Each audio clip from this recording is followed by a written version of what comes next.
bahwasanya masyarakat yang sudah sangat-sangat paham dengan dunia perbankan, memanfaatkan fasilitas perbankan atau bahasa lainnya lembaga keuangan gitu ya Pak ya, mereka tidak sadar bahwa ternyata tanda kutip mereka dimanfaatkan oleh perbankan. Karena ini suatu kejahatan yang tidak melibatkan satu orang saja, tapi tentunya berjamaah. Sudah biasa dan sering dilakukan. Iya. Dan akhirnya menjadi kebiasaan. Iya. Wah ini kan, wahai. Jadi kejahatan perbankan itu dimulai ketika teman-teman di industri jasa keuangan itu ditekan target.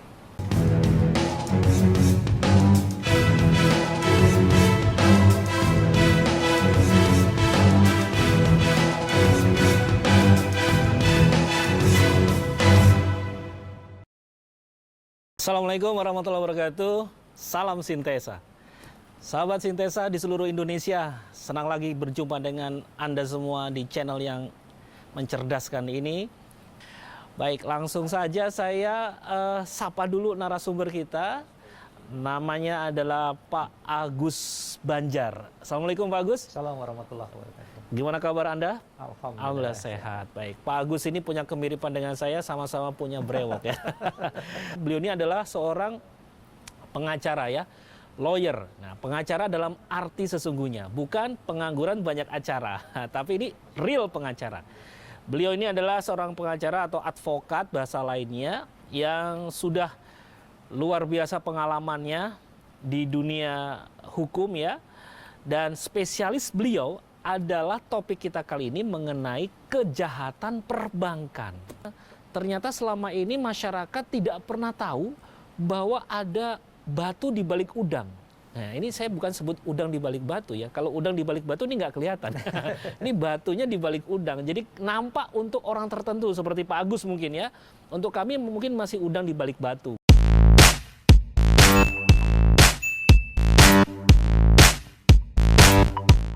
Bahwasanya masyarakat yang sudah sangat-sangat paham dengan dunia perbankan, memanfaatkan fasilitas perbankan atau bahasa lainnya lembaga keuangan gitu ya Pak ya, untuk fasilitas pinjaman-pinjaman, pembiayaan-pembiayaan, mereka tidak sadar bahwa ternyata tanda kutip mereka dimanfaatkan oleh perbankan. Ini seperti apa sih ceritanya kejahatan perbankan ini yang ternyata luar biasa merugikan nasabah yang mereka tidak sadar? Silakan Pak Agus. Baik, sebelumnya bismillahirrahmanirrahim. Assalamualaikum warahmatullahi wabarakatuh. Waalaikumsalam warahmatullahi wabarakatuh. Ya, terima kasih atas kesempatannya. Jadi sebenarnya kasus kejahatan perbankan itu sederhana. Jadi bank itu suatu institusi yang diproteksi, sebenarnya diproteksi. Cuman ketika dilakukan oleh orang internal ini sangat mudah. Saya potong, dilakukan oleh orang internal sangat mudah. Artinya orang eksternal seperti kami masyarakat awam tidak akan pernah tahu cerita itu. Oke, lanjut Pak, ini menarik. Nah, jadi ada di sini satu kasus. Sebenarnya ketika keliling Indonesia, beberapa kasus hampir mirip yang sama. Nah, saya menemukan satu kasus di Jakarta yang bagi saya lucu. Kenapa lucu? Karena ini suatu kejahatan yang tidak melibatkan satu orang saja, tapi tentunya berjamaah.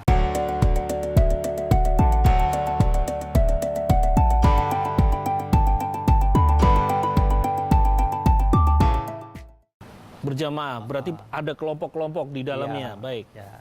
Jadi sebenarnya kembali, perbankan itu suatu institusi yang bagus, yang baik, niatnya tuh membantu masyarakat sebenarnya. Ya. Jadi niatnya membantu masyarakat, hanya ketika dalam pelaksanaan, nah ini ada oknum-oknum di dalam perbankan itu yang dalam tanda kutip ngambil kesempatan. Dan itu tidak bisa dideteksi secara umum oleh masyarakat bahwa ada tindakan yang dilakukan oleh mereka. Ya, itu susah mendeteksinya. Susah mendeteksinya. Susah mendeteksi oleh orang awam. Tapi ketika orang yang paham ngelihatnya, ya itu tadi mudah mendeteksinya. Baik, itu baru ketahuan biasanya setelah ada laporan atau memang ada orang yang kemudian curiga dengan transaksi itu? Oh iya, jadi sebenarnya kembali ke tadi, ketika di profesi itu kami selalu menggunakan surat Al-Hujurat ayat 6. Baik. Jadi ayo orang-orang beriman, ketika kita mendapatkan berita disuruh teliti. Jadi sebenarnya kami ketika dapat berkas itu mengaudit dulu. Konfirmasi dulu. Tabayun dulu. Jadi kita tabayunnya by data. Baik. Nah, ketika kita tabayun by data, di situ kebuka. Ternyata banyak sekali pelanggaran yang dilakukan dan itu dianggap biasa karena sudah sering terjadi, dianggap sebuah kebiasaan dan itu dianggap tidak menjadi persoalan. Potong lagi nih, menarik nih. sudah biasa dan sering dilakukan. Iya.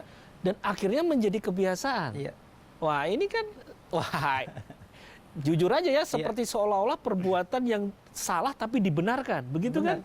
Benar. Oke, cerita lagi Pak Jadi Agus. Ini biar seolah-olah detail. perbuatan yang salah, tetapi karena yang dirugikan ini tidak paham bahwa dia lagi dirugikan, akhirnya dia terima. Terima ya? Dia terima. Terima itu karena dia tidak tahu. Karena dia tidak tahu Baik. bahwa dia lagi dimanfaatkan.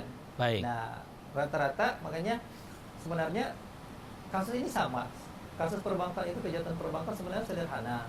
Sama, kami ketika sidang di Merauke kasusnya sama, ketika sidang di salah satu di Kalimantan sama, di sini sama. Ini sidang di pengadilan ya? Sama sidang di pengadilan. Sudah ada putusan saat itu? Belum. Belum ada putusan. Jadi terdakwanya siapa? Jadi kami sampai rata-rata perdata. Perdata, oh lari perdata, Iya. bukan pidana. Iya, karena kebetulan kami advokat perbankan, mengambil spesialisasinya di perbankan. Jadi ke pengadilan itu bukan untuk menang. Ke pengadilan bukan untuk menang. Yang Iya. mengajukan gugatan dari pihak nasabah atau bagaimana? Debitur yang mengajukan. Debiturnya Iya. mengajukan. Jadi ketika kami dikontak oleh debitur, kami biasanya memposisikan diri untuk memediasi dulu. Memediasi, Mediasi baik. dulu, ketemu, menyampaikan pesan ke teman-teman yang di rata-rata di industri jasa keuangan bahwa aturannya seperti ini. Dan sedihnya mereka pun nggak tahu. Para pelaku di dalam lembaga keuangan tidak tahu bahwa Iya. ada aturan seperti itu. Iya, sebagian nggak tahu. Sebagian itu lebih banyak atau lebih kecil? Biasanya lebih banyak. Waduh. Seru nih, sahabat Sintesa. Iya, karena ketika dapat berkas kami tabayun dulu nih. Tabayun itu dalam arti antara aturan dengan pelaksanaan kita dudukkan nih, kita tahu, kita konfirmasi, kita teliti. Nah, di situ kebuka bahwa ternyata dia melakukan pelanggaran-pelanggaran yang sebenarnya oleh teman-teman di perbankan itu ada satu bagian, ada unsur kepatuhan, dari unsur kepatuhan, ada auditnya, tapi memang nggak kesentuh yang ini. Nah, itu ada audit. Artinya harusnya secara internal laporan dari audit itu menyatakan kalau ini salah disampaikan dong bahwa ada kasus gitu kan. Nyatanya selama ini auditnya fine-fine aja. Iya, biasanya nggak ditemukan karena dari audit itu misalnya dalam satu cabang itu ada 1.000 nasabah, diperiksa palingan 2 atau 3 random diperiksa. Dari 1.000 populasi diambil cuma 2. Iya, nggak semuanya diperiksa, paling sebagian. Baik. Oke, nanti itu kan kita bicara teknik audit ya. Iya, Saya tidak mau membahas soal itu. Iya. Terus lanjut lagi, Pak. Ketika kita periksa berkas, ketika ketemu, nah di Mediasi. sini banyak sekali pelanggaran yang dilakukan. Baik dari proses, jadi kejahatan perbankan itu timbul mulai dari awal proses kredit sampai dengan selesai. Nah, kami teringat dulu ketika masih berpraktisi di perbankan, itu pimpinan selalu ngomong gini, jika kita memberikan kredit di bawah 1 tahun macet, pasti ada sesuatu. Biasanya, kalau istilah perbankan, fraud atau TP Bank. Fraud atau TP Bank, tindak pidana perbankan. TP Bank ya. Jadi sahabat Sintesa kita populernya Tipikor. Ini TP Bank ya. Tindak pidana perbankan. Dan Tapi kasus yang sekarang ditangani itu larinya ke perdata. perdata dan ada dampak pidananya. Jadi kasus perdata yang ada implikasi pidana. Jadi putusan hakim nanti itu bisa nanti dinaikkan menjadi kasus pidana gitu atau gimana? Jadi putusan hakim ini perdata, tapi Betul. bisa juga ke pidananya. Ada unsur pidananya di situ. Jadi pidananya kita lapor, kalau di kepolisian ada namanya TPDetsus, tindak pidana ekonomi dan khusus. Khusus, baik. Di kepolisian itu khusus menangani yang seperti ini, terutama kejahatan ekonomi. Pada waktu bikin laporan ke polisi itu berarti larinya ke pidana ya, sedangkan untuk perdata langsung ke Langsung ke pengadilan. pengadilan. Iya. Artinya ketika hakim mengatakan ini ada indikasi pidana, dasar itu yang dipakai untuk masuk ke polisi atau gimana? Nggak perlu. Oh, nggak perlu. Nggak perlu sampai hakim putus. Jadi kita di perdata itu cuma memperjuangkan hak klien aja. Baik. Nah, misalnya klien punya ada hubungan perdata dengan industri jasa keuangan, Iya, ada hak dan kewajiban, ya udah kita dudukkan kewajibannya. baik. Kliennya harus bayar Sekian. kewajibannya, Mm-mm. banknya jangan arogan juga, turun dulu biar diketemukan. Jadi Baik. kita lebih mengutamakan win-win solution. Artinya di pengadilan ketika bicara kasus perdata seperti itu antara debitur dengan kreditur gitu ya, ini bicaranya menang kalah atau bicaranya itu dipertemukan, titik temunya di mana? Kalau kami lebih mengutamakan dipertemukan. Dipertemukan titik Ya. temunya. Kebetulan kami dulu pernah menduduki jabatan sebagai pemegang limit, atau pemegang limit itu pemegang kebijakan, pernah jadi direktur di satu bank kecil lah, BTR. Nah, biasanya kami berusaha menundukkan pada posisi mereka. Jadi kejahatan perbankan itu dimulai ketika teman-teman di industri jasa keuangan itu ditekan target.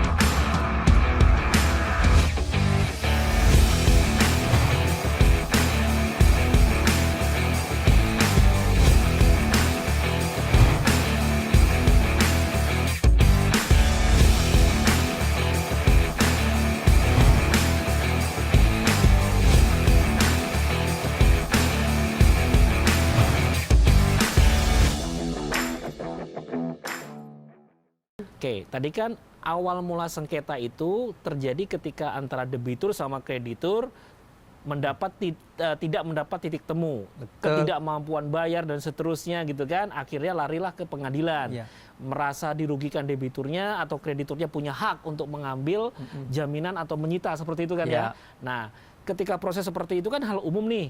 Nah, bagaimana Pak Agus membaca ini ada tindak pidana nih di kasus seperti ini? Nah, ini kan yang menarik nih. Ini kan hanya sengketa umum dong, seperti orang ya saya punya uang nih kasih pinjam ke Pak Agus ya kan, tapi Pak Agus nggak mau bayar atau kurang bayar, saya komplain, dan kalau komplainnya nggak selesai, musyawarah nggak sepakat, kita lari ke pengadilan kan gitu ya. Nah, bagaimana sebagai orang ketiga pengacara bisa membaca, mencium bahwa saya yang memberi pinjaman ke Pak Agus, misalnya saya lagi main nih, saya lagi ngambil keuntungan nih. Nah, itu gimana bisa menemukan seperti itu? Ya, kalau menemukan seperti itu, di samping surat Al-Hujurat kami gunakan Al-Baqarah 282. Hai orang-orang beriman, jika engkau melakukan jual beli tidak secara tunai, waktunya ditentukan, faktumu tulislah.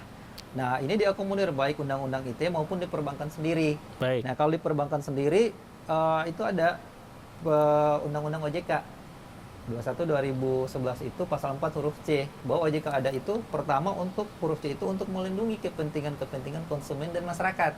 Baik. Dan ini tidak diketahui oleh konsumen. Nah, dari sini lahirnya POJK nomor 1 tahun 2013 tentang perlindungan konsumen di sektor keuangan. Pasal 4-nya dan pasal 4-nya ngomong bahwa bank itu atau industri jasa keuangan wajib memberikan penjelasan kepada debitur, dan penjelasan itu harus tertulis, jujur, dan tidak menyesatkan. Nah, ini menarik kata tidak menyesatkan. Berarti saya mulai membaca awal mula dari cerita kejahatan itu dari itu tadi ya. Disuruh tulis, tapi tulislah dengan sesuatu yang bisa dipahami dan tidak menyesatkan. Artinya selama ini yang terjadi di masyarakat, ketika kita membaca perjanjian dengan perbankan, seringkali nasabah, debitur tidak paham terhadap isi perjanjian itu. Itu gimana sih? Apakah seorang awam, masyarakat yang memang tidak punya kemampuan untuk memahami sebuah konteks perjanjian itu selamanya akan menjadi apa ya? Tidak pernah terlindungi dong ya. Karena kan tidak paham nih isi perjanjian sudah begitu banyak, klausulnya banyak. Kemudian memaknainya satu-satu pasal bagaimana? Seperti apa itu, Pak? Iya, harusnya memang perbankan itu jelasin. Makanya ketika perjanjian dibuat oleh satu pihak itu kan klausul baku. Nah, masuk klausul baku ini kedudukan itu menjadi rancu gitu. Karena harusnya dua belah pihak. Kalau satu pihak otomatis bisa batal. Yang menjadi persoalan ketika kenapa debitur itu tidak membaca, memang kami setting seperti itu. Rata-rata itu di setting seperti itu. Contoh. Di setting seperti itu. Iya. Contoh. Pencairan yang paling banyak terjadi itu di akhir bulan. Biasanya datang di notaris itu tanda tangannya di sore hari. Sebentar, boleh diilustrasi nggak di akhir bulan? Sekarang misalnya tanggal berapa nih? Kemudian cairnya kapan? Misalkan gitu. Jadi gini, sebenarnya kejahatan perbankan itu dimulai ketika targetnya terlampau besar. Targetnya bank untuk memperoleh laba, debit, debitur itu misalnya ditarget untuk bisa memberikan pinjaman sekian gitu ya dalam 1 tahun misalnya. Terlalu besar. Nah, ketika 1 tahun itu misalnya targetnya Bank A. Targetnya Bank A misalnya 100 miliar. 100 miliar. 100 miliar itu dibagi untuk 12. mencairkan. Untuk mencairkan harus untuk dia semua namanya lempar. lending Ya. Lending fund dia harus mencairkan. Biar dapat laba. Baik. Nah, sekarang 100 miliar. 100 miliar ini dibagi 12 bulan. Bagi 12 bulan. 12 bulan ini dibagi misalnya marketingnya, taruhlah sebulan itu dari 100 miliar misalnya sebulan 20 miliar atau 30 miliar misalnya. 20 miliar deh. 20. Nah, yang marketingnya misalnya cuma 4 orang.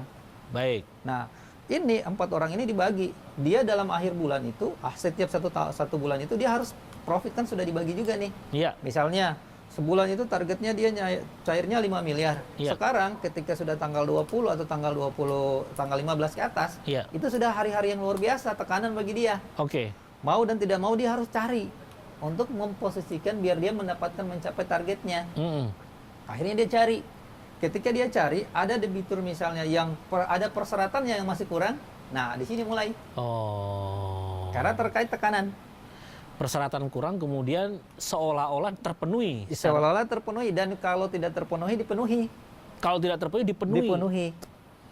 Oh, Nah. dipenuhi itu kan biasanya melibatkan pihak ketiga seperti notaris dan seterusnya. Iya, kalau sebelum masuk notaris itu, jadi proses di bank dari awal sampai akhir itu melibatkan tidak bank saja dan debitur. Iya. Notaris, BPN. 2 ya. Iya. Ini kalau terkait dengan jaminan. Iya, terkait dengan jaminan. Jaminan. Karena nggak baik. mungkin dong, Iya. bank kasih pembiayaan 1 miliar nggak ada jaminan. Ini oke, baik, artinya kalau kita sudah bicara nilai pinjaman di atas miliar gitu Iya. ya, berarti yang dijaminkan itu pasti kalau nggak tanah bangunan. Iya. Hanya itu aja kemungkinan. Ada Nggak ada juga- bicara tentang emas, tentang Ada, investasi, ada. yang saham gitu. nggak. Ada jaminan saham boleh, jaminan yang lain juga boleh. Berarti tidak hanya BPN dong kalau kita bicara misalkan selain tanah dan bangunan. Ya, tapi rata-rata yang ditemukan di lapangan paling banyak tuh Itu ya. ini. Berarti Gitu. kalau bicara tanah bangunan, kalau nggak notaris, BPN juga masuk di Iya, situ ya. karena Kecuali di luar tanah bangunan, baru di tapi lain notaris lagi. pasti terlibat. pasti ada. Pasti ada. Notaris selalu ada di dalam Selalu ada. transaksi itu. Iya, Oke. notaris selalu ada. Baik, lanjut Pak. Ketika ini targetnya besar, dia otomatis harus mentaktisi biar capai target. Kalau tidak capai target, dia nggak dapat reward, Ya. malah dapat finishment. Oke. Akhirnya, yang tadinya misalnya debiturnya dia nggak ada laporan keuangan, dia cuma minta data, dibuatlah laporan keuangan. Mereka yang membuatkan Mereka membuat. Nah, dalam membuat laporan keuangan ini sudah di markup. markup oleh mereka. Nah, Baik, berarti akhirnya- tidak ada penilaian yang real sebenarnya. Iya. Baik. Ada juga yang nggak markup, yang benar menggunakan konsultan. Ada juga yang karena tekanan ini akhirnya dimainkan. Baik. Nah, ini awal mula nih terjadi. Tanda kutip, bukannya itu sebenarnya nguntungin awalnya ya, Iya, nguntungin nasabah dong, karena Iya. dipermudah. iya, Betul kan? betul, Dipermudah kan? betul. Nah. Awalnya nguntungin nasabah. Jadi endingnya- awalnya itu nguntungin, jadi Betul. nasabah merasa dilayani gitu ya. betul, Padahal tidak sadar itu jebakan. betul. Oke, lanjut. Wah, Nanti ini di akhirnya nasabah yang susah ternyata kerepotan sendiri. sahabat Sintesa sebentar nih, ada pelayanan yang bisa menjebak kita di akhir dari perjalanan Iya, iya. proses itu. Oke, lanjut. Jadi terkait dengan pembiayaan misalnya, ada saya cerita aja satu kasus di sini. Jadi ketika rata-rata di bank itu dia take over. Ya, Nah, jadi pembiayaannya di angka taruhlah 50 miliar. ini kasus real ya. Ya, ini kasus real. Real nih sahabat Sintesa. Ini bukan bohong-bohongan Jadi- yang mengada-ngada nih. Nah, dia harus take over dari bank A ke bank B. Ya, Oke. Take over ini pasti ada jaminan dong. ya. Nah, ketika jaminannya ini belum cair di bank A, di bank B yang klien atau debitur ini belum ada dananya. Cara dapat dananya gimana? Proses dulu di bank B. Sebentar, saya potong dulu Pak Oke. Agus. Kenapa si PTA ini mau di take over ke bank lainnya? Apakah dia punya kasus dengan bank awal itu, atau dari bank yang mau melakukan take over itu melihat bahwa PTA ini adalah calon debitur yang prospek buat untuk bank B misalkan? Ya, biasa prospek. Prospek Jadi ya. di bank itu karena sudah diproteksi, kenapa sih kita buka tabungan itu harus ada nama ibu kandung? Atau karena itu semuanya dilaporkan. Ada namanya kalau dulu SID, Apa itu? day checking. Day checking, Nah, baik. sekarang slick. Jadi situ kegambar tuh semua. Jadi biasanya yang pindah itu nasabah-nasabah yang pasti prospek. Dan dia kalau istilah di ini namanya prime customer. Artinya Prioritas lah. dapat prioritas, dapat clearance seandainya dari BI checking itu tidak Bersih. bersih Dia gitu pasti ya. bersih, nggak di blacklist. Berarti pihak bank yang tadi mau take over, dia buka BI checking gitu ya, Iya, ngecek, pasti. wah histori transaksi Iya. dengan perbankan lainnya aman gitu ya. aman. Wah ini mending jadi nasabah saya gitu kan ya. Betul. baik. Jadi karena target tadi kita ngejar dia. Nah, terus kenapa si PTA ini tertarik dengan mau di take over oleh bank yang ini nih? Ini tadi Bank B misalkan. Nah, gimana biasa tuh? ada iming-iming, namanya marketing. Iming-iming. Ya, masarnya pasti, oh udah kesini kami lebih baik, kami lebih ini, kami lebih ini. Seperti durasi peminjamannya jadi lebih lama. Bisa lebih lama, bisanya Marginnya, lebih murah. rate-nya lebih rendah. Iya. Itu yang dua kata itu yang paling dicari oleh nasabah. Benar. Baik. Jadi biasanya fasilitasnya juga. Jadi dibangun hubungan emosional. Misalnya Pak Arisman prime customer saya, target nih, Iya. Pak Arisman sukanya main golf, saya harus bisa main golf dong. Oke, entertain Iya. gitu ya, dilayani Didekatin. seperti itu. Jadi Baik. membangun hubungan emosional. Oke, dengan baik. klien seperti itu. Karena kita punya target di dianya. Baik. Nah, kasus di PT ini, ketika di take over, Iya. ini kan uangnya belum cair. Ya, Di sini sudah ada utang. ya. Nah, utangnya tapi nggak seberapa. Jadi, misalnya dia total asetnya itu taruhlah 100 miliar. Baik. Tapi utang di sini cuma 20 miliar misalnya, berarti jauh. Jauh lebih besar Lebih besar. asetnya. Dia punya tagihan misalnya ada 50 miliar. Baik. Wah, ini tinggal gini selesai. Iya, Nah, baik. akhirnya dipermudah. Nah, ini awal. Ini dipermudah. Baik, artinya sebenarnya dari sisi likuiditas PTA itu tidak ada masalah, masalah. dia membayar kepada bank pertama Ya. gitu ya. Jadi seolah-olah ini pihak Bank B ini melihat potensinya bukan sekedar menutup hutang di bank sebelumnya, tapi mencoba mengambil PTA ini untuk keperluan dia. Betul. Jadi karena PT ini dia punya misalnya dia punya dana, dia punya deposito dan lain-lain, dia punya piutang di luar atau dia punya proyek yang besar yang mau masuk, Oke. dia punya asetnya banyak, udah ditariklah dia. Baik. Nah, ini iming-iming di awalnya. Oke, Nah. baik. Ketika proses ditarik, nah ini awal. Ya baik, sebentar. Ini secara umum ya, sahabat Sitesa, kan orang kalau jualan produk, sales gitu ngomong gitu ya, suruh beli produk menawarkan gitu kan. Ya. Kalau tertarik terus beli kan sebenarnya akadnya sah dong ya. Betul. Betul ya, tidak ada Betul. apa-apa ya. Betul. Artinya ketika konsumen kemudian menggunakan produk yang ditawarkan, Sah-sah saja. sah-sah saja. Benar. Tidak. Nah ini kan sebenarnya masih umum nih, masih sepertinya tidak ada sesuatu yang Ya. salah gitu kan. Ya. Nah kita dengerin lagi nih penjelasan berikutnya. Ayo terus Pak, lanjutin Nah, Pak. jadi dimulainya ketika ini take over tadi. Mm-mm. Nah, jadi di bank itu suatu industri yang sangat ngejelimet, aturannya banyak, sangat memproteksi. Jadi perbankan itu memproteksi. Jadi kembali ke awal tadi, ketika dilakukan orang dalam, nah ini yang bahaya. Nah, ketika di take over, taruhlah di take over misalnya dia tanda tangan. Jadi ini biasa mainnya dapat dilihat umum itu di akhir bulan atau di awal bulan. Kenapa akhir bulan? Untuk mencukupi target. Baik. Take over lah dari si A ke si B. Itu take overnya misalkan di perjanjian dikatakan kapan misalnya? Ya, jadi, Mulai startnya kapan? jadi take over pada saat itu juga. Ini kan sudah diproses nih. Iya, Jadi misalnya dia taruhlah April misalnya. April. April biasa tanggal April tanggal berapa? misalnya tanggal 30 April mau 30 dicairin April 2021 target. dijanjikan dicairkan. Ya, Terus? otomatis debitur ini PT ini harus buat permohonan dong tanggal 1 April biar diproses kan Betul, ada 30 proses. hari gitu ya. Ya, 30 hari biar masuk. Masuk, baik. Nah, berarti kan marketingnya laporan ke pimpinan 30 hari ini Pak prospek gini. Ya. Udah eksekusi. Baik. Ini jalan. Ketika ini tadi utangnya ada 20 di sini, Ya. ini otomatis kan nggak ada uang nih. Pada saat itu yang bersangkutan si PT ini, Ya. debitur itu lagi nggak ada cash. Gak ada cash karena cuma punya aset-aset Cuma aja. punya aset Senilai 100 miliar yang Ya, dan dijaminkan. lagi kerja, lagi ada project yang Oh, dia karena ada kerjain. project kerja gitu yang ya. berputar. Baik. Nah, akhirnya ya udah berarti dari bank B cair dulu dong. Ya, Ya, untuk nutupi di sini. senilai 20 miliar. Senilai 20 miliar. Baik, nilai asetnya kan 100. 100 lebih. Baik. Oke. Sekarang gini, untuk cair pakai sertifikat fotokopi. Gimana cairnya? Sertifikat fotokopi. Nggak boleh dong. Nggak boleh karena aslinya masih ditahan Ya, sama bank aslinya lama. tahan. Baik. Nah, dimulai ketika karena target ini cepat tadi, Iya. biasanya tanda tangan offering letter. Jadi offering letter itu adalah surat persetujuan. Offering letter, surat Offering letter itu OL istilahnya surat persetujuan. bukan surat penawaran ya. Bukan. Oke. Kalau dalam syariah namanya SP3. Baik. Apa itu SP3? Surat persetujuan pemberian pembiayaan. Oke, baik. Surat persetujuan pemberian pembiayaan. Oke. Offering letter itu kan persetujuan. Ya. Nah, ini dimulai. Offering letter itu sebenarnya memberikan waktu kalau nggak salah 7 hari apa 14 hari. Jadi debitur baca dulu tuh. Selama durasi waktu itu. Durasi waktu itu dikasih dulu. Jadi dia nyuratin nih. Ya. Bang A, ada Bang A, saya mau kredit atau Bang B, aku mau kredit nih, gini. Nah, Bang B, turunlah persetujuan dari pemegang limit. Ya. Biasanya kalau sudah menengah itu di atas 32-50 miliar itu biasanya ada 7 apa 5.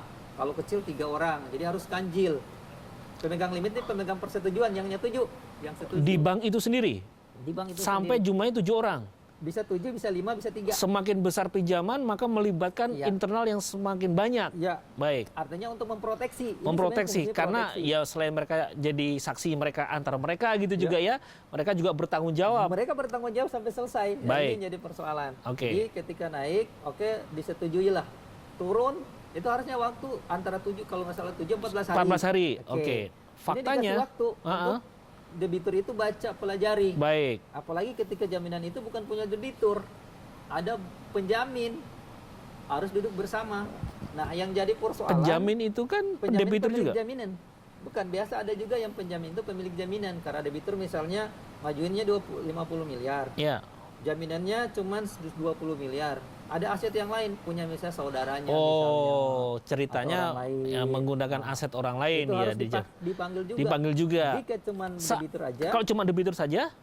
sama harus tetap dikasih waktu. Oke. Di offering letter itu ditulis, dibuat 2 rangkap ditulis. Baik. Yang menjadi pertanyaannya, yang menjadi masalahnya, offering letter ditandatangani pada saat itu, PK ditandatangani pada saat itu juga, SKMHT, kan tadi nggak bisa APHT.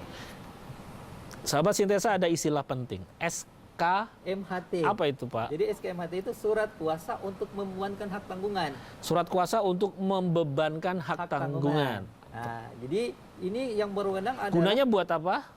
yang berwenang ada notaris. Gunanya gini, dia SKMHT itu karena ini tadi sertifikatnya fotokopi belum ada asli, Mm-mm. masih di bank A, ini harus Betul. diroya dulu. Betul. Oleh notaris dibuatkan surat kuasa membebankan hak tanggungan dari debitur ke biasa pejabat bank. Baik. Nah, ini ketika SKMHT muncul ketika ada kondisi tertentu Ya. di mana nggak bisa langsung diikat dengan APHT, APHT itu apa? akte penggunaan hak tanggungan. Akte pengguna hak tanggungan setelah SKMHT. Setelah SKMHT. Baik. Nah, yang ini dasarnya adalah Undang-Undang Nomor 4 tentang hak tanggungan, Nomor Oke. 4 tahun 96. Oke. Nah, di sini mulai nih pelanggaran krusial dilakukan di sini. Titiknya di situ. Titiknya di sini. Seperti apa? Jadi gini, karena ini masih di Bank A, otomatis cair dulu. Nah, Oke. operation di bank itu butuh yang namanya cover note dari notaris. Oke. Nah, tadi harusnya 7 hari. 7 hari dibaca perlu. dulu. Langsung pada saat itu. Saat itu juga, hari itu juga. Hari itu juga PK-nya sudah jadi, offering letter dulu baru PK. Mm-mm. Baru PK itu apa? Biar perjanjian kredit. perjanjian kredit. Perjanjian kredit 2 alternatif, bisa di bawah tangan atau di depan notaris. Bisa Di bawah tangan. di bawah tangan itu gimana biar bahasanya bisa Jadi, ditangkap? di bawah tangan tuh nggak perlu ada pejabat notarisnya. Tidak perlu pejabat Bank notaris. sama debitur Langsung bank dengan debitur Ya, tanpa melalui notaris. tanpa melalui notaris. Itu di bawah tangan. Di bawah tangan. Tapi untuk pembiayaan yang besar itu biasa ada notaris. Iya. Untuk menguatkan itu menjadi sebuah akta otentik. Besar itu berapa minimal nilainya? Ya biasa di atas 1 miliar tuh. Sudah kalau dianggap untuk besar. amannya harus pakai notaris. Harus pakai notaris. Ya, Baik. untuk amannya. Hmm. Nah, sebenarnya 7 hari tadi sudah dilampaui 1. Baik. Nah. Maksudnya bukan dilampaui, pengertiannya tidak terlampaui, langsung dipercepat gitu kan? Langsung dipercepat. Baik. Yang menjadi persoalan, debitur biasa nggak baca. Hmm. Bukannya paling kanan bawah paraf. Nah, kanan bawah paraf Di itu. setting biar cepat cair gitu. Oke. Padahal kalau dibaca Ada pasal yang bisa memberatkan dia. seperti Bisa dirubah. Bisa dirubah itu kan. apa baru pasalnya pasal. apa tuh yang selama ini tidak pernah dipikirkan oleh para nasabah? Jadi bisa rate-nya, Oke. bisa biayanya, Oke. bisa juga pengikatannya nih. Itu ada kata-kata itu. Ada. Pihak bank bisa melakukan sendiri perubahan tanpa persetujuan. Harusnya persetujuan dengan debitur. Jadi offering letter tadi surat Mm-mm. yang oleh bank ditujukan ke debitur. Baik. Debitur lu setuju nggak nih Iya. dengan syarat 1 2 3? Pak, 1 2 3 boleh nggak tambah yang 4 atau yang 3 dikoreksi? Nah, sederhananya seperti itu. Iya, maksudnya perubahan tadi disampaikan yang krusial tadi itu ada perubahan-perubahan itu rate sebagainya, biaya dan seterusnya itu apakah bank melakukan sendiri tanpa persetujuan nasabah, sepengetahuan nasabah atau nanti harus konfirmasi memberi. Jadi dari offering letter ini baru melahirkan perjanjian kredit. Oke. Nah, di perjanjian kredit itu baru tadi ketika ada perubahan bisa dituangkan di perjanjian kredit, kesepakatan antara dua belah pihak. Yang menjadi persoalan jadi debitur tuh nggak pikir antara antara offering letter dan PK ditandatangani pada hari yang sama.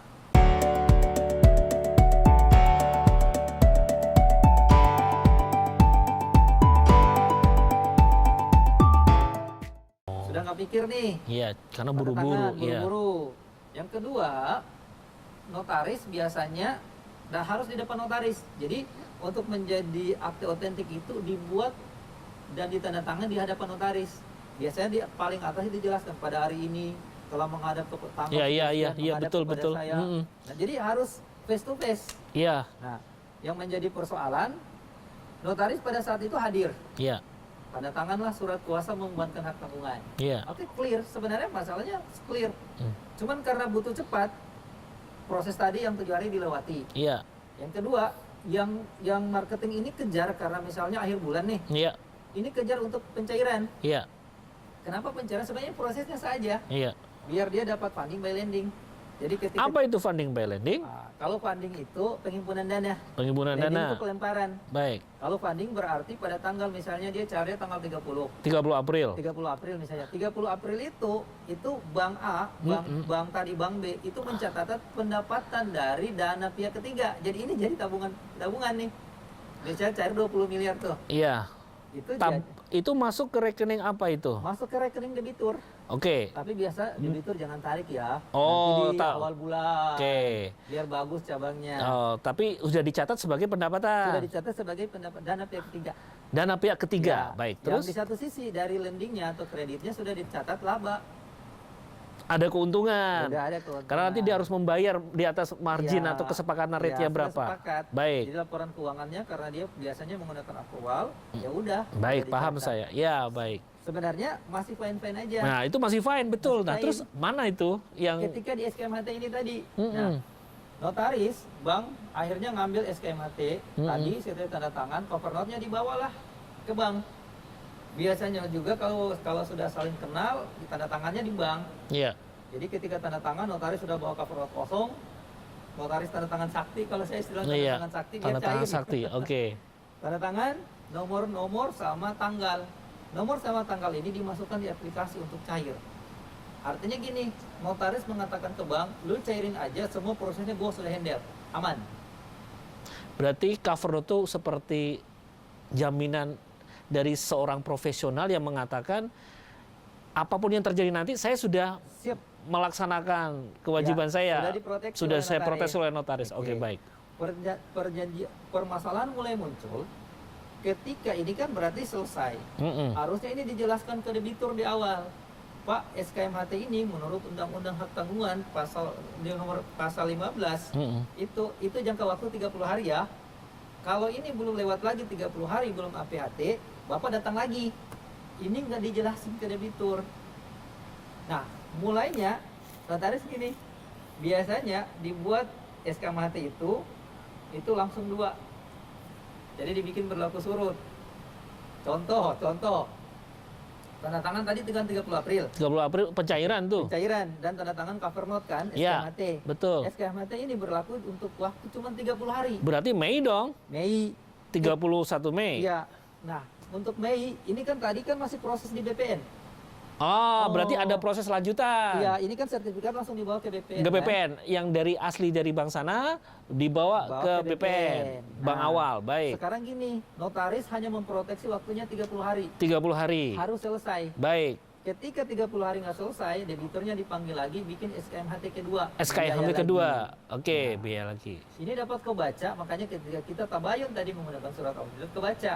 Biaya notaris menggunakan APHT itu langsung 2. Dapat 2 dia. Tagihan. Contoh Iya. 900.000 di cover note kan dijelasin tuh biaya-biaya Iya, iya. cover APH SKMHT-nya 2. Nah, kita sudah curiga, kenapa 2? Padahal ditagihkan di tanggal 30. Cover note itu keluar kan tanggal 30 April. 30 April. Baik. Tanggal 30 langsung ada SKMHT-nya 2. Padahal kan baru tanda tangan 1. Satu, harusnya Betul. nanti di Mei bikin baru. Mei bikin baru lagi. Kenapa ditarik di awal? Ya, Oke. untuk ini tadi, ini mulai melanggar POJK nomor 1 tahun 2013 tadi yang menyesatkan. Debitur nggak diberitahu. Ya debitur maunya enak-enak saja. Nah, debitur juga memang harus pintar. Makanya OJK itu mengeluarkan buku. Berarti kerugiannya cuma 900.000 dong misalnya. Kan cuma ngeluarin duit nambah Ya 900.000 itu nggak sampai setetes.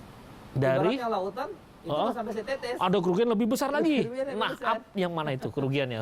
Seru nih, yang gede aja nih gimana Ya, nih? ketika ini tadi nggak dijelaskan, debitur nggak dijelaskan, taruhlah Efeknya? ini jalan. Ya. Persoalan muncul ketika 30 hari SAPHT belum jadi. Baik. Belum jadi. Belum jadi. Apalagi misalnya tanda tangannya di kota A, notaris kan batasnya wilayah. Mm-mm. Nggak bisa dong dia jadi PPAT di kota B. Oke. Notaris rekanan. Hmm. Nah, di sini ini harusnya dibawa dia membuat SAPHT berdasarkan SKMHT kedua yang debitur nggak tanda tangan. Tadi kan datang 30 April. Iya, Kemudian harusnya Mei datang lagi. betul. Mei-nya debitur nggak datang, tapi keluar SKMHT bahwa hari ini telah menghadap kepada saya. Debitur nggak datang karena nggak tahu. Debitur nggak datang karena nggak tahu, nggak dijelasin. Bapak sudah selesai, nggak dijelasin. Nggak dijelasin. Iya. Terus saat kemudian dibuat baru lagi tanpa sepengetahuan, Tanpa sepengetahuan debitur. efeknya apa buat debitur? Nah, efeknya buat debitur sebenarnya belum kerasa. Saat itu debiturnya fine. Nanti macet, ada masalah di belakang baru muncul. Saat macet, Saat ada masalah, saat ada masalah. Iya. Kalau nggak ada masalah, nggak ada kerugian. nggak ada masalah, nggak ada kerugian karena debitur nggak tahu. Tapi sebenarnya dia sudah rugi di awal karena ditagih 2 Nah, kali. oke, kerugian pertama Kerugian karena ada pertama. biaya double nih. Ya. Biaya 2 kali ya yang tidak Iya. dipikirkan oleh debitur. Oke. Nah, makanya kejahatan perbankan itu nggak melibatin satu, Satu. tapi berjamaah. Oke, baik.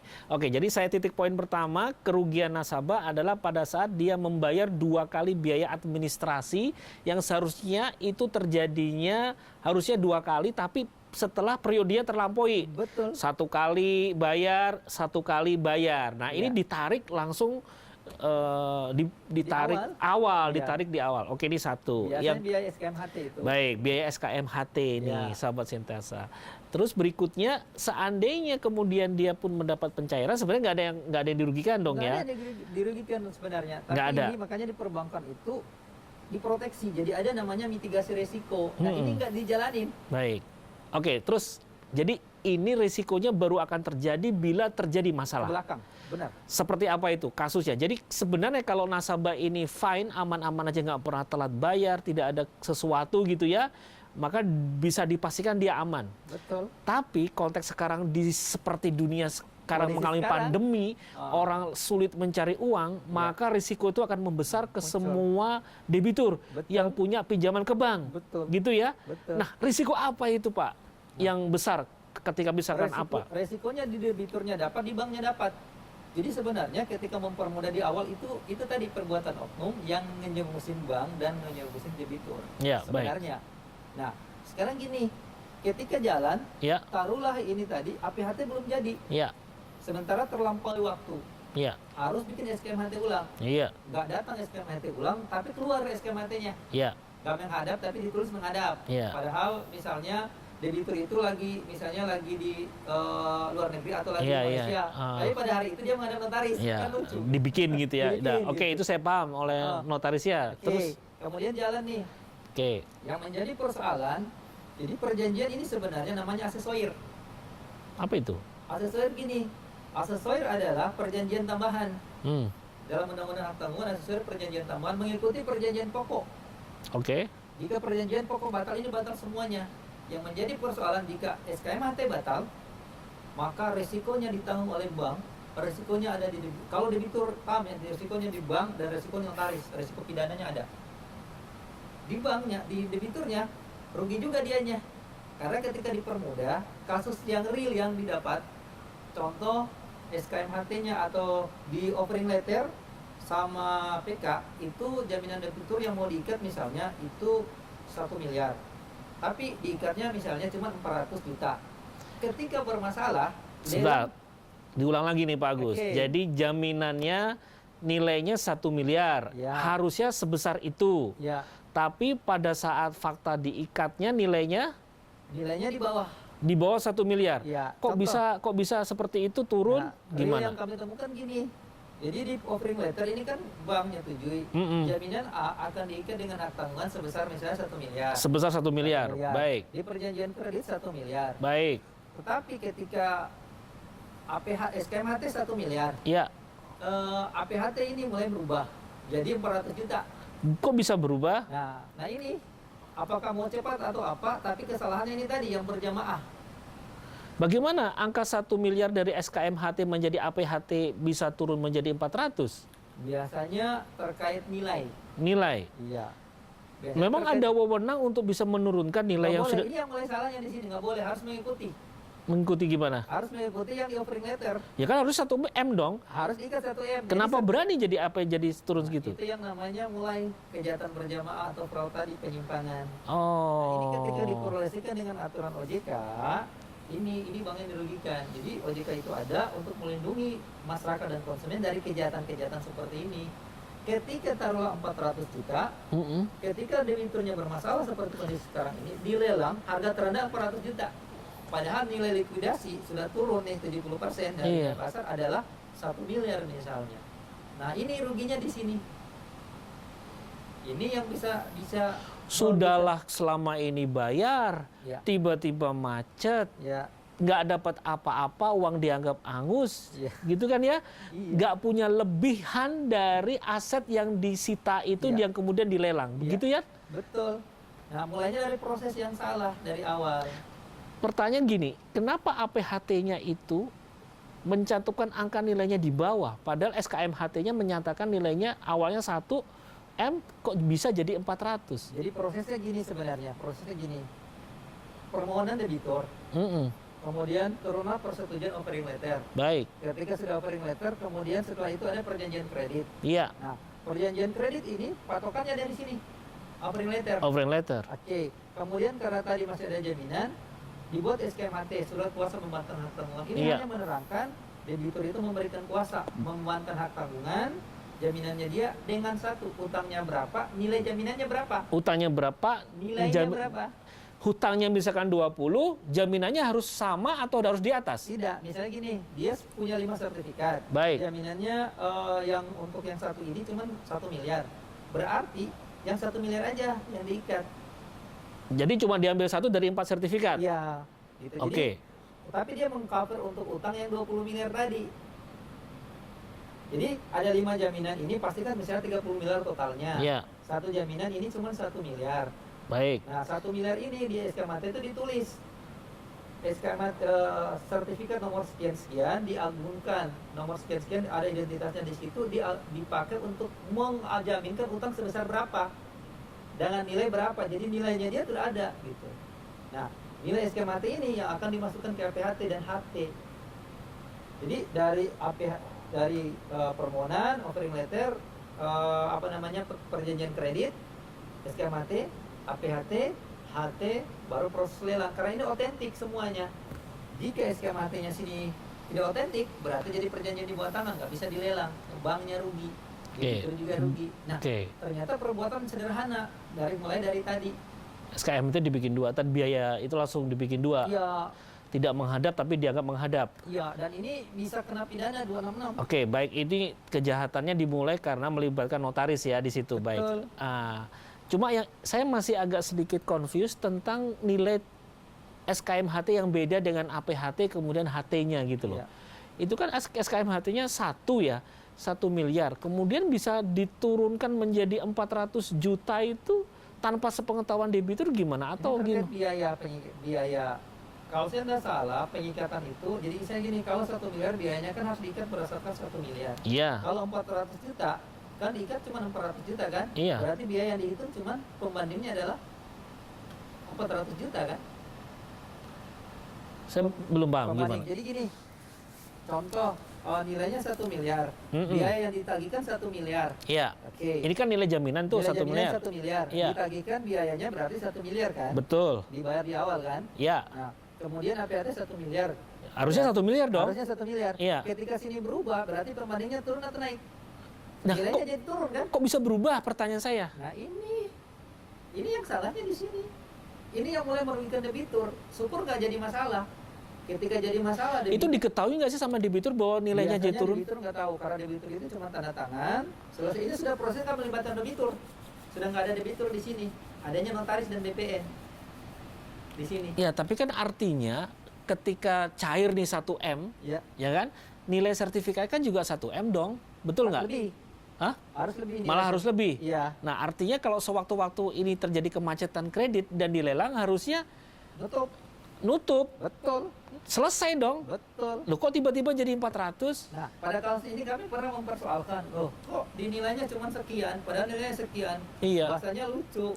Kan itu biar kalau Anda pelunasan bayar segitu gitu. Kalau Jadi- biar Anda ini yang semua tidak semua orang Paham. aktif itu paham. saya juga nggak paham nih sama Sintesa. Bagaimana dari Dia nggak satu paham. Dia jadi nggak paham mitigasi resiko. Ini mitigasi. nilai. Jadi misalnya gini, ah, taruhlah ini tadi kan 1 miliar, taruhlah kita dapat 10 juta. Iya. Atau taruhlah 1 miliar ini kita dapat 10 juta. ya Kalau 400 juta pembanding 10%, 1% berapa? 4 juta. 4 juta. Iya. Berarti ada? Selisih 2 juta. Nah, dia ambil kesimpulan sendiri. Ini kan Oh. 10 juta biayanya. Iya, iya, kita iya. tagih kan? Iya. Dalam aplikasi biayanya ternyata cuma 4 juta. Ininya turun. Oh. Ambil kesimpulan sendiri. Dari kemana itu? Lari ke personal bank? Lari kemana? Biasanya dalam prosesnya dan itu sudah ditagih, nggak ada yang dikembalikan. Nggak ada yang dikembalikan. Bukan di bank yang terima. Terus Biasanya antara dibaginya ke siapa itu? biasanya ini masuk ke antara BP. Biasanya bukan orang BPN. Kalau BPN ini sudah HT. Hak tanggungan. Ya, biasanya ini perlu di Dong berarti yang terlibat. karena semua ini diurus. Jadi debitur itu cuma datang dengan kreditor ketemu, jret. Sudah itu selesai. Bank juga selesai. Yang ngurusnya ibaratnya pihak ketiga Ah, dan PPHT sampai dengan selesai sampai sertifikat itu dibawa lagi ke bank untuk sudah diikat APHT, sudah diikat HT. Seperti itu. Nah, terus pelakunya sudah disimpulkan satu ada bermain. Terus tadi disebutkan internal bank tadi mana tadi kan tidak disebut dia terima keuntungan. Nah, internal bank ini pertama kalau dia benar-benar bersih dapat keuntungan dari tadi running by lending. Ya, baik. Nah, yang kedua biasa ini ada antara sama orang bank Hmm. CS. Oh, komisi, Iya. Kan biasa mainnya notaris rekanan. rekanan. Ya, dibantulah itu makanya dipercepat. Nah, ini yang menjadi persoalan. Kenanya di situ. Ingin mempercepat capai target, tapi ngorbanin diri sendiri. Dan dia nggak tahu kalau di salah satu dari 8 resiko bank itu ada salah satunya resiko hukum. Baik. Ini yang menjadi persoalan. Makanya kenapa orang bank itu nggak mau memberikan kredit ke 5. Hmm. Ada 6 nih, tapi yang 5 ini pantang. Apalagi profesi kami lawyer. Paling ditolak. Biasa ini penegak hukum nih. Polisi, jasa hakim. Ada sih, tapi biasa mereka ada ini dari gaji. Tapi kalau yang lain ini urusan mereka nggak mau. Nggak mau ngasih ya? Nggak mau ngasih. Pertanyaannya kenapa? Karena ini berarti mereka cuma baca aja kan Iya, aturannya. Yang lebih ditagih kalau semuanya macet ditagih yang mana? Masyarakat. Masyarakat. Karena masyarakat dianggap nggak tahu. Jadi coba saya buat sebuah simpulan sederhana ya. Ini kita bicara tentang kasusnya proyek dari perusahaan gitu ya. Ya. Bagaimana kalau ini terjadi pada individu masyarakat Iya. ya. Yang misalnya begini nih, sahabat Sintesa, saya misalkan seorang pegawai swasta ya, Ya. punya gaji 10 juta misalnya. Saya mau beli rumah nilainya 2 miliar ya. Dimana kalau bank itu selalu membuat sebuah prognosa, membuat sebuah analisis bahwa nilai pinjaman yang bisa diambil adalah 40% dari pendapatan. Itu dikalikan sekian ya. Yang kemampuan nanti kita membayar 2 miliar misalnya gitu ya, 2M dibagi berapa bulan misalnya, berapa tahun dibagi bulan. Nah, itu ternyata saya harus mengangsur katakanlah 4 juta ya. 4 juta setiap bulan untuk durasi sekian lama. Faktanya ternyata di lapangan pihak bank itu sebenarnya paham bahwa sebenarnya kemampuan membayar saya itu tidak akan mampu. Benar. Bukan 44 juta karena saya harus punya kebutuhan lain-lain. Betul. Kemudian diangkatlah di markup ceritanya begitu supaya saya tetap dapat pencairan dan saya bisa dapat rumah kan gitu ya. Tapi ketika proses menuju pencairan, akad dan seterusnya kayak tadi ya, SKMHT dan seterusnya, kalau buat saya misalkan saya nggak punya apa-apa yang dijaminkan misalkan apa?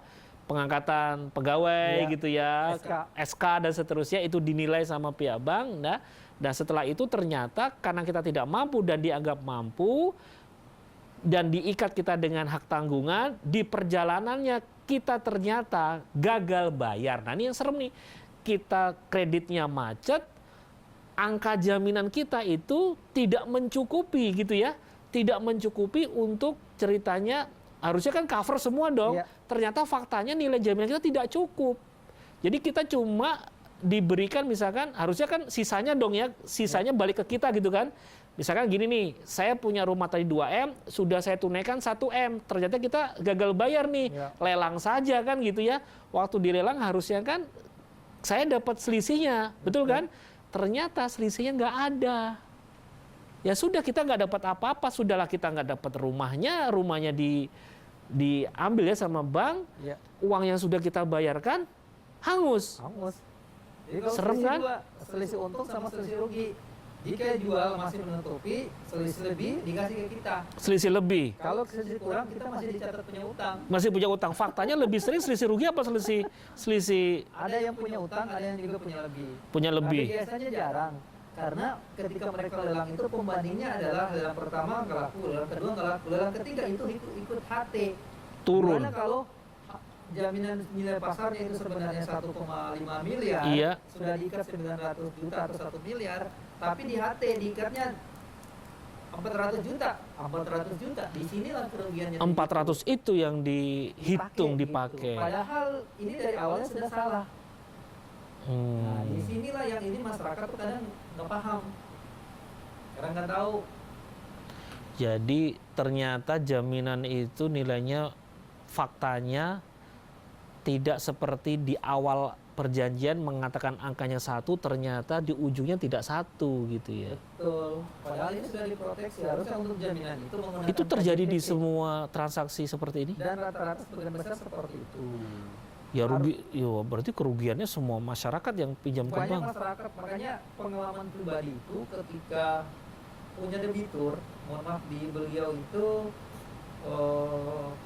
pegawai, kemudian suami istri pegawai, tapi SK-nya itu dari 80% sampai beliau pensiun itu sekolah, SK-nya sekolah. SK sekolah di bank. Oke. Sedihnya saya ketika waktu itu, ketika ini datang Pak Agus, gini, saya mau terus rumah. Oh iya Pak, sudah mau ini. Iya Pak, rumah saya mau dijual. Ah, kenapa dijual Pak?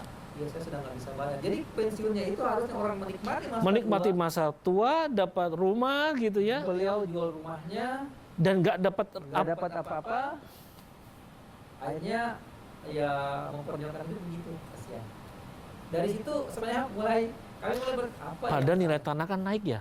Nilai tanah selalu naik. Nah, ini juga yang salahnya teman-teman kalau menentukan nilai limit ketika lelang itu harus menggunakan KJPP, kantor jasa penilai publik. Ya, kantor jasa penilai publik. Nggak bisa internal.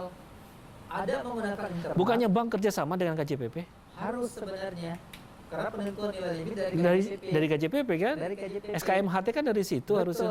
Makanya debitur juga kan KJPP kalau rekanan kita nggak tahu. Iya. Ada debitur kalau yang cerdas itu tadi harus tabayun. Kenapa harus tabayun? Dia harus punya KJPP lain untuk menilai. Oh, punya second opinion. Iya. Gitu. Baik, Jadi biar baik. pasti padu. Jangan cuma versi bank aja. Jangan. Siapa tahu ternyata faktanya tidak sebesar itu. Betul. Oke. Kan ada nilai likuidasi kemudian misalnya menilai satu bangunan. Nah bangunan ini kan harus ada 3 bangunan pembanding. Ya orang awam mana kepikiran kalau sudah ada orang ketiga yang di hire bank untuk menilai harga rumah kita yang akan kita beli misalkan, ya mana mungkin dia akan mencari opini berikutnya gitu kan ya. Waduh. Makanya OJK itu mengajak masyarakat untuk pinter, harus tahu hak dan kewajiban. Jadi ada makanya di OJK itu ada bagian namanya perlindungan konsumen, ada bagiannya. Jadi dia mengakomodir kita yang menjadi persoalan debitur itu atau rata-rata kita konsumen itu malas membaca. Padahal mohon maaf bagi muslim Rasul itu ummi, nggak tahu tulis nggak tahu baca. Tapi ayat pertama yang turun dibaca Iqra. bismillahirrahmanirrahim. Suruh baca. Suruh membaca. Nah kita ketika mau cair nggak baca. Ini berkas tanda tangan bagian kanan bawah biar cepat cair gitu. Nah ini yang salah. Jadi karena sikap tergesa-gesa kita. Karena dipikirnya saat diberikan itu apa surat perjanjian kredit atau offering letter gitu Iya. kan dianggapnya wah ini saya diberi surat langsung tanda tangan dong. Betul nggak sih? Sebenarnya sudah benar bagi Karena dia. bagi masyarakat awam ini kan yang bikin orang pinter. Betul. Masa orang pinter ceritanya gitu ya dipercaya oleh negara tanda kutip gitu ya mau membohongi saya misalkan gitu kan. Makanya ketika pasal 4 huruf C itu ngomong begini, OJK itu setuju Dan dengan template suatu loh itu Pak Agus. Iya. Pasti kan template ya, maksudnya kan berulang terus. pasti, dan ini karena itu tadi di awal. Kenapa Karena nggak sudah menjadi ada- kebiasaan? Kenapa ini nggak masuk ke dalam misalkan nih diekspos ke Dewan, ke DPR, maksudnya bahwa atau ini sesuatu yang merugikan loh Iya. buat masyarakat, Iya. kan harusnya disampaikan bahwa seperti ini tuh nasabah itu diproteksi gitu loh, jangan kemudian seolah-olah karena ketidaktahuan nasabah kemudian diabaikan, Iya. diabaikan SOP-nya Betul. gitu kan. Nah, Betul. seperti itu. Jadi di kemudian hari kan dengan mudah dong Bang mengatakan Bapak sudah tanda Sudah tanda tangan gitu. Itu Padahal nggak ada edukasi. betul, itu yang lucu, dan rata-rata semua teringat ketika kami sidang di perbatasan di Merauke itu ada satu kasus utangnya nggak banyak 80 juta, tapi karena tekanan, nggak paham tekanan, akhirnya ketika kolektornya pulang, si ibu ini jalan ke depan beli bensin, minta uang ke suaminya beli bensin, itu nyiram bensin dan dipercik. Astagfirullahaladzim. Dan itu kejadian terjadi di Kabupaten Merauke, dan itu terjadi belum lama ini terjadi gitu, karena ketidakpahaman kita ketika ditekan seakan-akan nggak ada solusi. Makanya kami niatnya tuh memberikan edukasi kepada masyarakat. Sebenarnya ini pekerjaan ini sebenarnya ini OJK juga bersama-sama memberikan edukasi. Nah, yang menarik adalah Undang-Undang OJK itu adanya tahun 2011. Mm-mm. 2011. Huruf C gini, OJK ada untuk melindungi konsumen dan masyarakat dari kejahatan-kejahatan atau pelanggaran-pelanggaran yang dilakukan oleh siapa? Perbankan, Industri jasa keuangan. industri jasa keuangan. Pertanyaannya, orang industri jasa keuangan aja sebagian nggak tahu kalau ada itu. Gitu. Nggak tahu ada pasal yang harusnya melindungi konsumennya.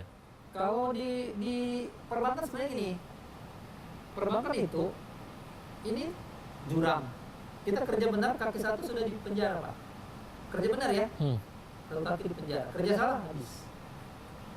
Benar aja nih, karena resikonya high risk high return, resikonya sangat tinggi. Kami aja ketika jadi pemegang limit, tidurnya, aduh gimana besoknya? Karena melihat bahwa ini salah, ini salah. Ya. Nah, ini yang Padahal terjadi. bank menyadari itu risikonya ada kembali kepada dirinya. Betul. Tidak semua yang sadar, karena teman-teman di perbankan saking sibuk, saking ini. Karena dengan dikejar target dan Iya. seterusnya, Akhirnya nggak baca, Padahal nggak dalam tahu. undang-undang perbankan itu yang diperbaiki 792, 1098 itu bahaya, pasal 49 bahaya. Bank yang tidak patuh atau melakukan seperti tadi kejahatan tadi, ancaman hukumannya pidana 3 tahun minimal. Kalau minimal nggak bisa turun, maksimalnya 8 tahun. Denda minimalnya 5 miliar, maksimalnya sampai 100. Ngeri. Kalau tahu nggak berani. Kalau Ini jadi tahu. persoalan. Nah, karena ini nggak di kita nggak paham sama-sama. OJK nerbit lagi tuh. Ada satu buku panduan namanya Pahami Hindari. Masyarakat pahami, Hindari yang ini. praktisi hindari yang begini-begini. Ah, Tapi itu karena kita nggak pernah. Nah ini kendala juga di kita debiturnya nih. Karena nggak baca, nggak paham, ya. hanya terjadi seperti ini. Baik. Nah, kasus yang tadi kembali ke kasus perusahaan tadi itu kejahatan yang luar biasa. Proyeknya harusnya cair, sudah disiapin. Ini proyeknya nggak cair, ditunda. Misalnya ngajuinnya hari Senin, ini nggak. Padahal ini sudah plafon nih. Iya. Harusnya SPK cair dong. Iya. Nah ini SPK masuk nggak cair, masuk hari Senin. Cairnya orang Mundur. nunggu. Sementara pekerjaan di lapangan Sudah jalan. jalan. Nggak punya duit. Nggak punya duit. Bayar. Akhirnya yang tadinya harganya bisa kita beli cash dapat diskon, Iya. menjadi utang mahal. Iya. Karyawan yang tadinya borongan jadinya harian. Harian. Menjadi tinggi biayanya. Nah, luar biasanya hari Kamis ditawarin ke yang bersangkutan, Pak gini ini belum bisa Pak, sini. Waduh, kalau sini gimana? Gini aja Pak, datang ke Bapak itu, ya pejabat Pak. Datang ke Bapak itu, beliau punya dana, pinjamlah 100 juta atau 300 juta pinjam Untuk nutup itu 3 hari itu. Dari itu Operasional. Senin nanti cair lagi kan? Iya. Cair lagi, kembalinya 300 juta jadi 350 atau 400 juta. Itu yang kami temukan, jadi sangat sedih sekali. Jadi Ini cairnya oknum. itu dia harus mengembalikan beban bunga kepada dia ya, nambahin yang bersangkutan. Pribadi ya, pribadinya. Ini yang namanya penyalahgunaan kewenangan. Iya.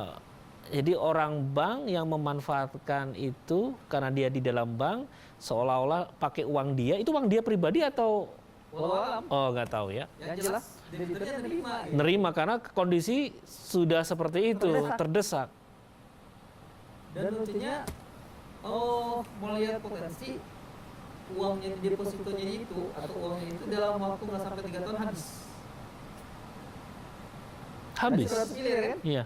Habis. Dan sekarang bermasalah. Habis itu sepengetahuan debitur atau tidak? Debiturnya jalan kaki dari di Jakarta nih debiturnya nih. Jalan kaki dari sini ke rumahnya. Rumahnya di